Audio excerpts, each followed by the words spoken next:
सोलापूर महापालिकेच्या जिजामाता प्रसूतिगृहात बुधवारी एका नवजात बालकाचा मृत्यू झाला।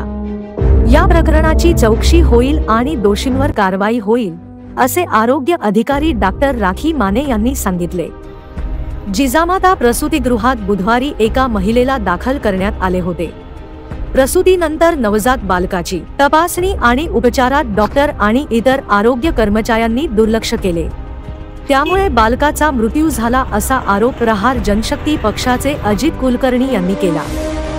या प्रकरणावर रुग्णालयाच्या आवारात बराच वेळ गोंधळ सुरू होता।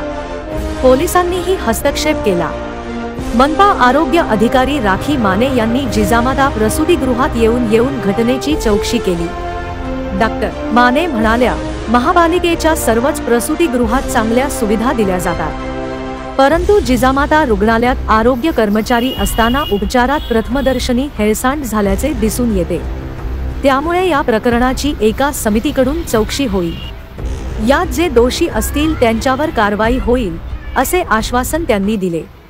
त्यानंतर कार्यकर्त्यांनी आंदोलन थांबवले। ब्युरो रिपोर्ट, जम न्यूज इंडिया।